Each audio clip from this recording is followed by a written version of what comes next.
There are 4 big myths in digital that I hear repeated, parroted from very experienced, expensive consultants, marketing managers, and business owners alike, from small to huge companies. Now, the problem with this, of course, is that who do you believe? How do you know what to do? Well, today I'm going to take you through those big 4 myths so that you might be better armed. And I'm also going to explain right now that they aren't trying to mislead you. None of these people are deliberately giving you false information. What it is a level of expertise they simply don't have. Digital marketing is evolving so quickly, and there is so much to know that you are either an expert or you're not. And so what we tend to do is take small bits of information, apply our own logic to it, and then parrot that out.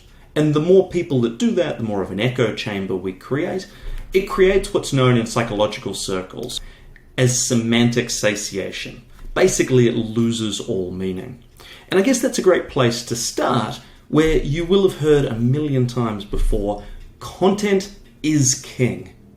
Now, this is said so frequently by people about SEO and about website content in general that it is absolutely meaningless. Because just writing blogs, just writing pointless content, you know the only thing it does? Waste time. In fact, I saw a statistic a while back, said something along the lines of 95% of blogs ever written have never been found in a Google search engine. So if keeping it fresh is so effective, why is it not working? And the answer to that is that yes, there is benefit to publishing content regularly. It shows Google that you're creating content, that you're new, that they should send the spiders back and look at the new things that you're creating. But it doesn't mean sending out garbage. The people that succeed understand that creating content isn't the issue. Regularly solving problems is. And I'll give you a real world example, because the only way to really understand this is to think about it through humanistic terms. If you knew someone that was always solving little issues that were bugging you in your life, things like, man, why is my Chrome browser always zoomed in? I'll call Matt, he's going to know the answer to this. Why is my car not starting on cold days? I'll call Matt, he'll know the answer to this. All of a sudden, Matt has become your point of reference. That's what Google's looking for. And so when we put this into the context of SEO and getting your website to rank higher and to get more traffic volume, what Google's looking for is your website like Matt? And I could do a whole video on how we do that, but the long story short is you use keyword research tools to find out what people are searching. You can also look in Reddit and other forums like that. And then write the single best guide on the internet to solve that problem. Now, what do I mean by this? I do not mean some generic 200-word article for the sake of it. I mean genuinely going above and beyond. Create a video, a walkthrough, create a step-by-step guide, add interesting statistics, go out and survey an audience and put those results in, go above and beyond every other person for that search term, and then repeat it 1,000 times. If you do that, you cannot do anything except succeed. It's not possible.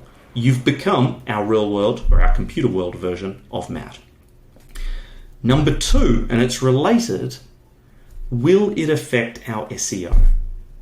Now, this is something that I hear constantly. People don't want to do websites, they don't want to do various ad campaigns because they say, well, will it affect our SEO? Will we lose our rankings? Here's the secret. You have no rankings. Very, very few websites actually have good SEO rankings. And these are companies that have worked with copywriting agencies to create tons of high-value content, or they've been working on a specific SEO plan for years with a proper SEO agency. I cannot stress this enough. If you've been working with someone out of the subcontinent paying $1,000 a month, doesn't matter how long you've been doing it for, you have been wasting your money. You will know if you have thousands of different keywords that you're ranking really well for and they're bringing traffic in, then you are on the right strategy. but 99% of websites do not. And they'll say stuff to me like, oh, but we rank really well for one obscure term, or we rank really well for our brand name. Yeah, you're gonna do that, regardless of what happens. So, will it affect your SEO? The answer is almost always no. This is a fear tactic that SEO companies use to keep you going, but you aren't going to be affected.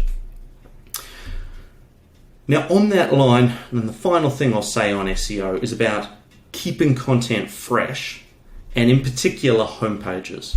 And we see this all the time. Clients like, oh, we've got to update the About Us page, or we've got to update the homepage regularly so that when people come back, it'll be fresh and interesting.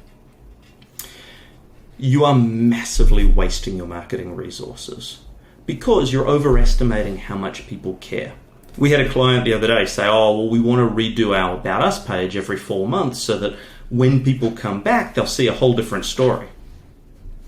It's not how people work. And again, let's use a real life example. So let's say, all right, you've asked your friend Stephanie about what her life was like growing up. Are you ever going to ask that question again? No. And in fact, if Stephanie told you a different story, it would be strange. Maybe you're thinking more practical. Maybe you're thinking, well, it's winter, so the homepage should have a winter theme, and then summer, they should have a summer theme. Clients don't care.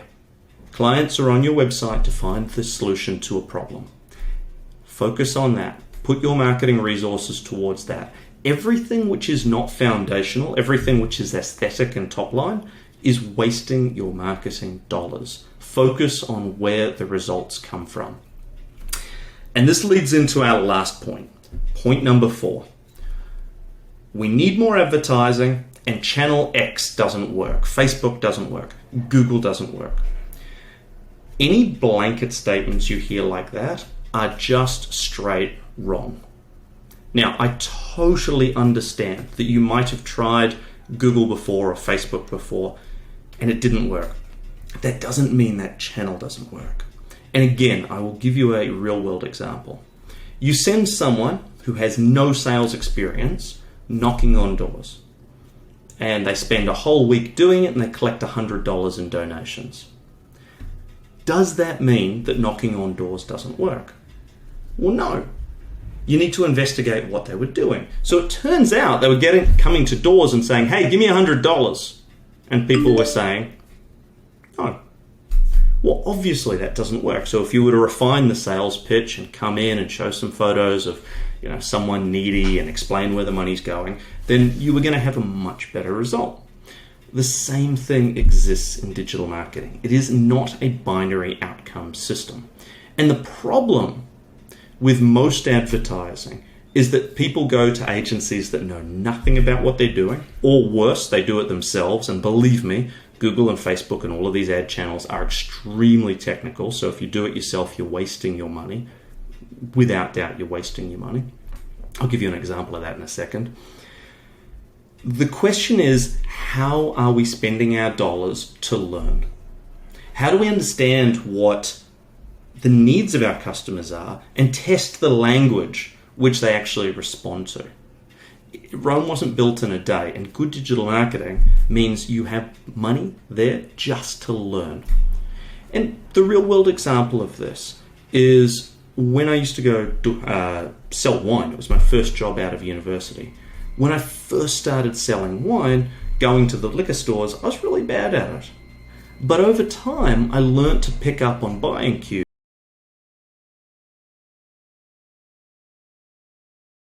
where I was a very, very effective sales rep because I learned the lingo, I learned how to tap into people's mindsets of purchasing. That made all the difference. So, digital marketing is no different. We need to learn, we need to take research in. If your agency is not providing you that sort of insight, either you've got the wrong contract with them, or more than likely, you've got the wrong agency. Because there's a lot of fly-by-nighters in the digital marketing industry who just turn stuff on and hope that it works. So those are our top 4 myths. If you've heard them, don't hold it against the person which has given them to you, but certainly educate yourself, start taking a step in the right direction.